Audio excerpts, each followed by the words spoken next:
Assalamu alaikum and welcome to another informative episode of An-Nur, the Light. Islam's contribution to the medical profession can be summed up through the works of one remarkable man.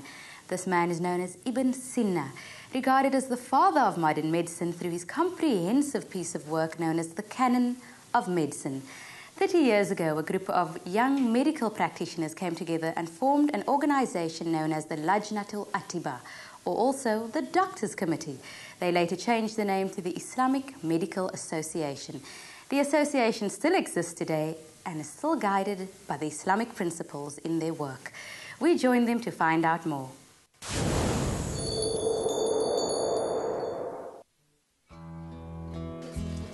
The most remarkable efforts and admirable ventures sometimes emerge from the bleakest of circumstances.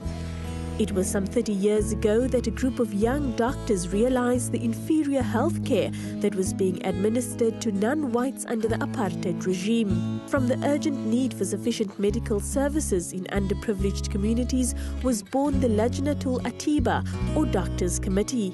This revolutionary model served as the predecessor to the now world-renowned Islamic Medical Association of South Africa.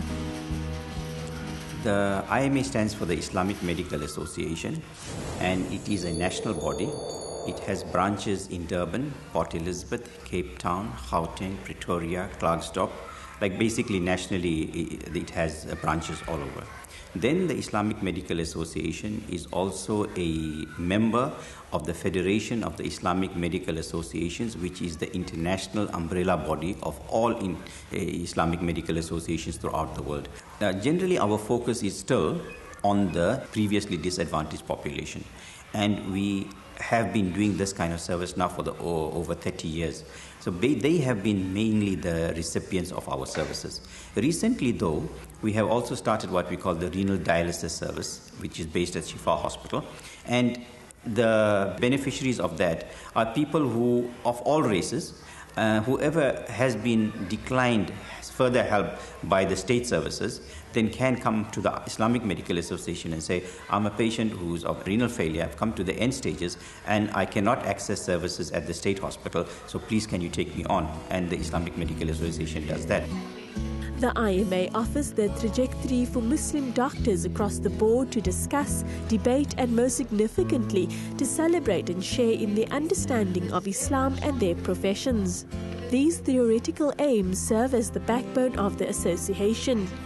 Its practical ventures include community hospital services, clinics, substance abuse centers, AIDS programs, the provision of affordable cataract operations in poverty-stricken areas, and access to dialysis treatments. These are just some of the features that make the Islamic Medical Association remarkable. We saw that there was a great demand for cataract surgery in KwaZulu-Natal. So we said to them, okay, we can help you in this area.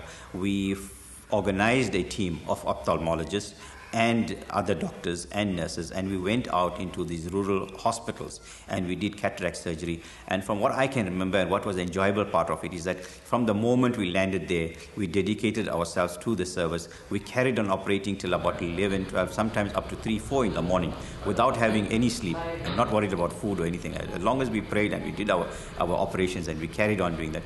And then in the next morning, when you go and remove the bandages of those patients and they are able to see again, and when they greet you and they're happy, they're smiling, they're so grateful. That moment, no words can capture it fully as to how we feel and how the patients feel in terms of regaining the sight.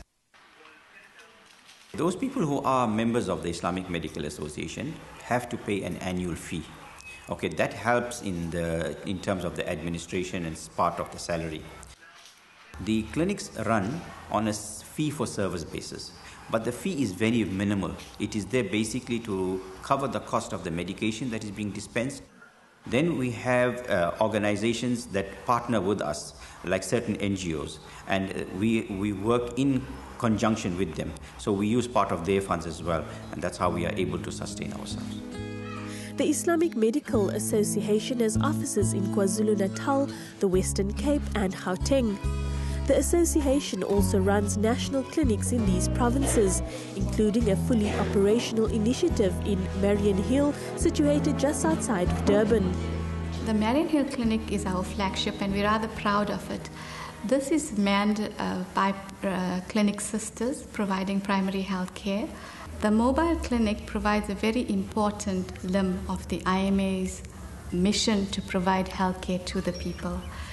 The clinic takes healthcare right to the remote areas of KwaZulu-Natal. It goes to areas where people usually don't have access to healthcare.